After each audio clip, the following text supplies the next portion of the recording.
Okay, let's go through this question. Star Property Company received rent from various properties.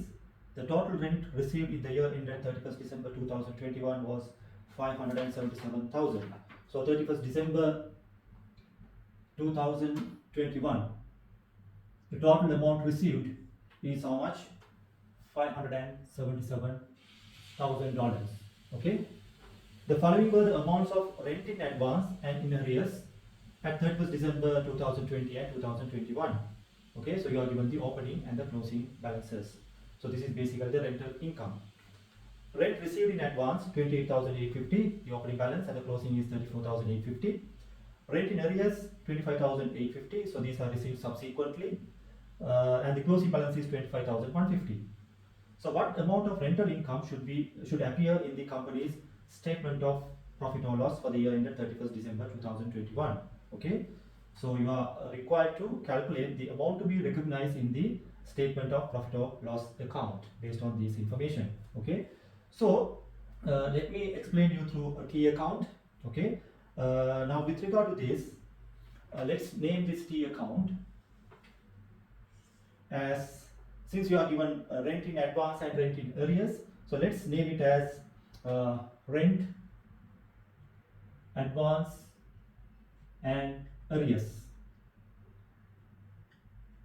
account. Okay, rent received in advance, opening balance is 28,850, closing balance is 34,850. So since the rent is received in advance, this amount cannot be recognized as revenue because the rent should pertain to a particular accounting period. It should be received to a particular accounting period. So once that accounting period is reached, the advance payment can be recognized as an income.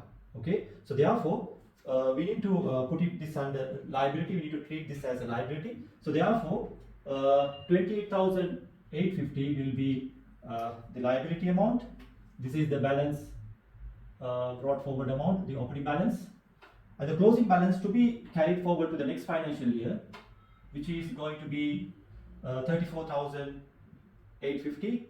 This is the closing balance. Okay, so this will be brought forward to the next financial year, which is 34,850. So therefore this is a liability. Rent in arrears. If the rent is in arrears, that means the company is awaiting payment from its tenants or the customers.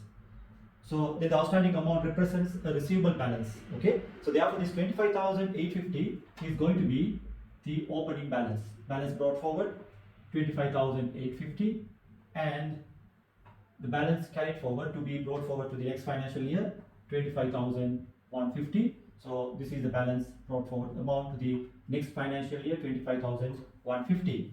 Okay. Then through this account we should be able to identify how much to be recognized in the profit and loss account.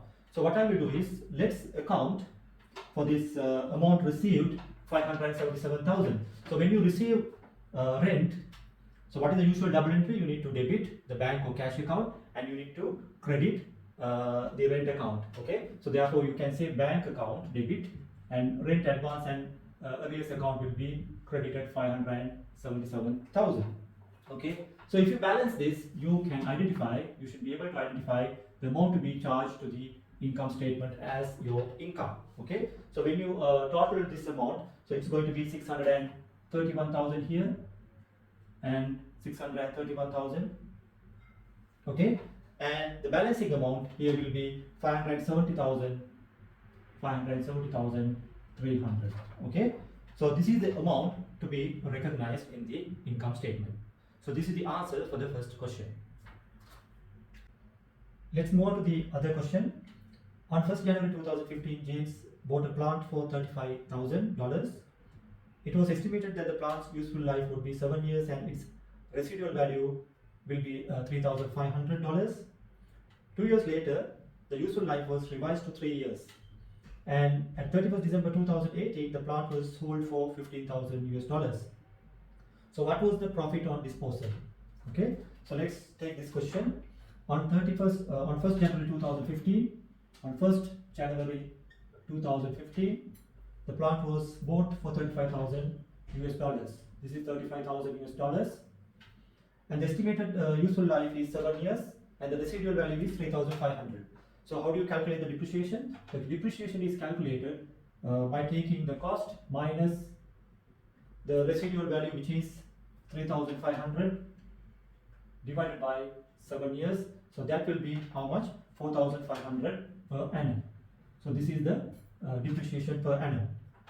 2 years later, the useful life was revised to 3 years.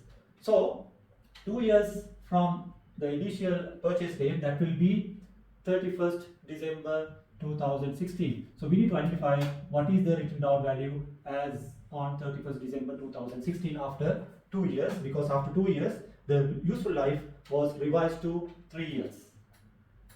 Okay, so as on 31st December 2016, the written down value will be how much? So from January 2015 to 31st December 2016, there are 2 years.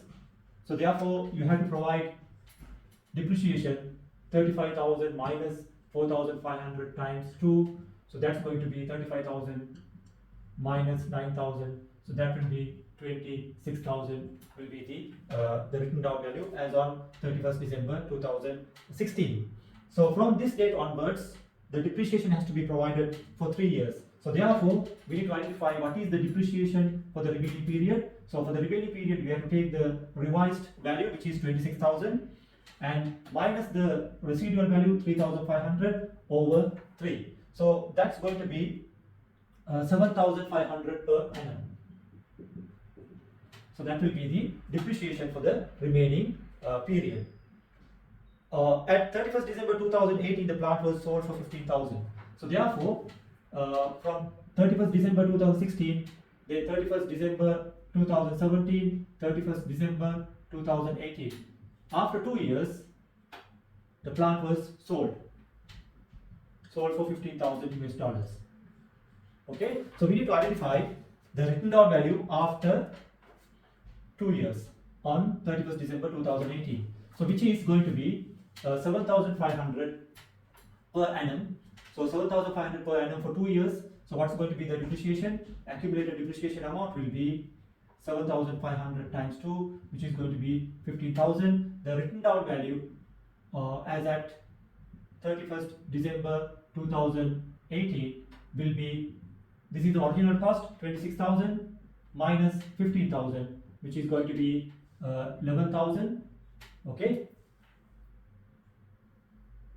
11,000, and also this was sold for 15,000. So this is the depreciation, the accumulated depreciation for 2 years, 15,000, and which was sold for 15,000. So therefore, the written down value after 2 years, 11,000. So therefore, disposal profit will be 15,000 minus 11,000, which is going to be 4,000. Okay, so this is the answer for this particular question.